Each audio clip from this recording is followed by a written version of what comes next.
You know, the other day I was having an Adam West moment. Check out this scene from the 1966 Batman movie.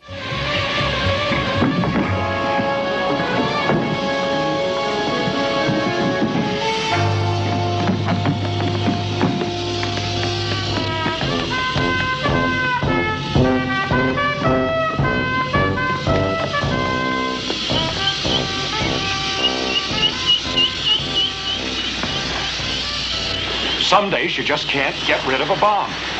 Yeah, some days you just can't get rid of a bomb. And you want to know something, folks? Some days you just can't get rid of $15,000.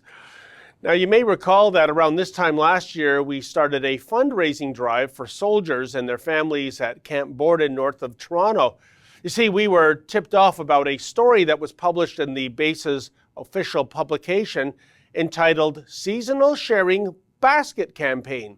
Here's the first sentence, quote, "It is once again that time of year with the colder temperatures and the kids back in school. The base will be kicking off this year's Seasonal Sharing Basket, SSB campaign for 2017, end quote.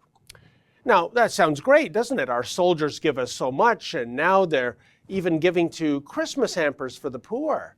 Amazing, but hang on a second. Here's the next sentence, folks. Quote, "The goal of the SSB campaign is to assist those members of the CFB Borden defense team residing within the confines of CFB Borden and local area who are experiencing a time of need during the holiday season.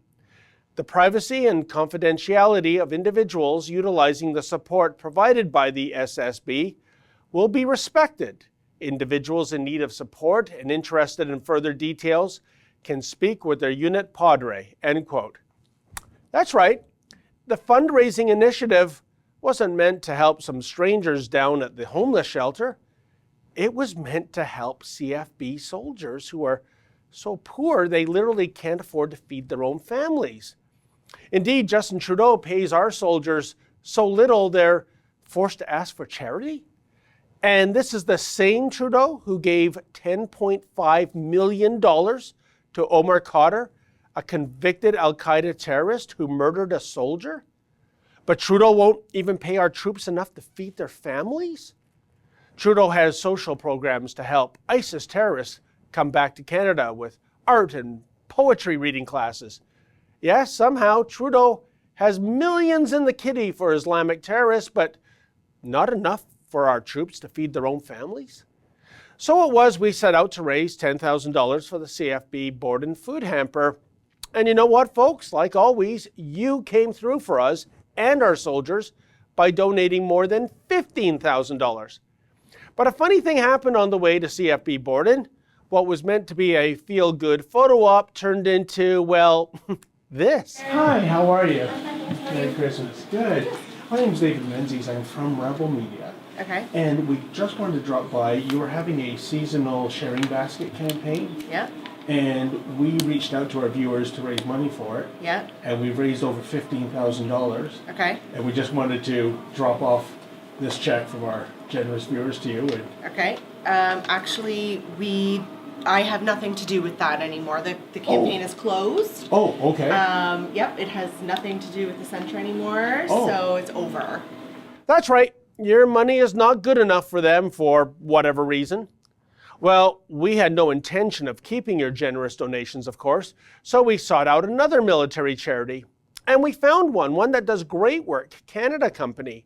And better yet, they accepted our donation. Check out the video evidence. Yeah, but once again, a funny thing happened on the way back to Rebel headquarters from the downtown Toronto check presentation. Suddenly, Canada Company was inexplicably suffering from a form of buyer's remorse. We were promptly notified that the check would be returned.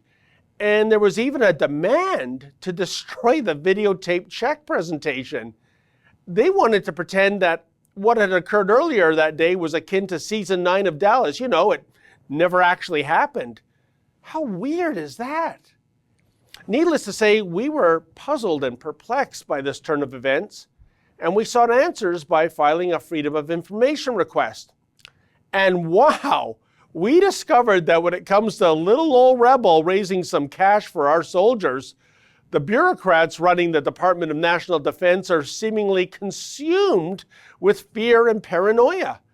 We received more than 100 pages of transcripts detailing strategy sessions by the DND bureaucrats who, like Batman trying to dispose of a bomb, were beside themselves in trying to come up with a strategy to handle your act of generosity directed to our beloved soldiers, which was rejected.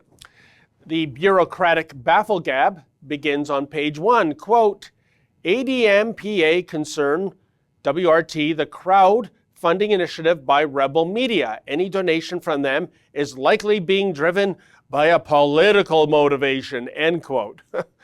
On page 2, the Assistant Deputy Minister in Ottawa weighs in, quote, potential for the organizer, rebel media, to use this effort as leverage to criticize the government, end quote.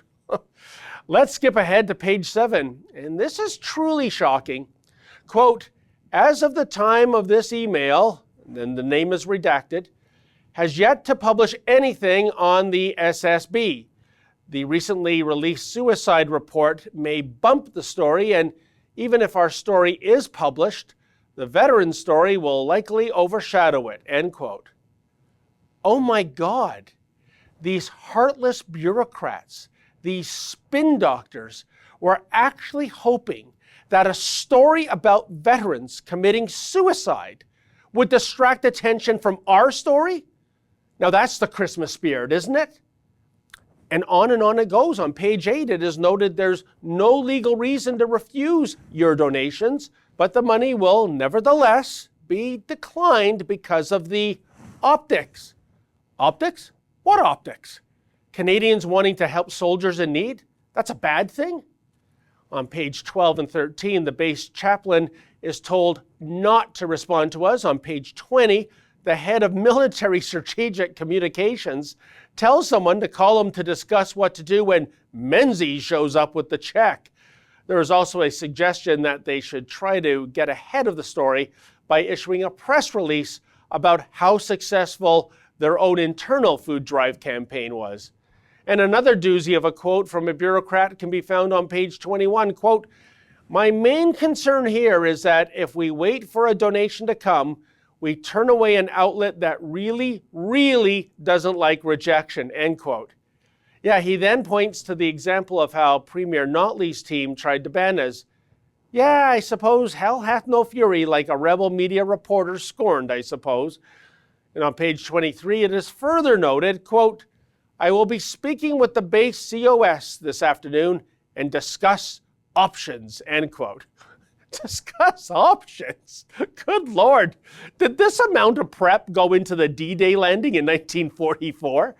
And check out this nugget of paranoia that turns up on page 26, in which someone frets that we are plotting to use the base chaplain to try and turn supporters against them. Oh yes, you uncovered our master plan, for that was indeed our unspoken strategy in terms of raising money for needy military families. We were planning to engineer a mutiny at Camp Borden. Jeez, no wonder the term military intelligence is often deemed to be a oxymoron. And on it goes, with literally dozens of bureaucrats fretting about accepting a charitable donation.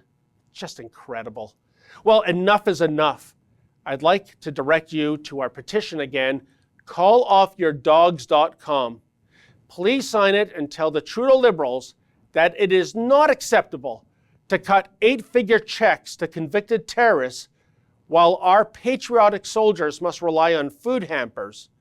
That's calloffyourdogs.com.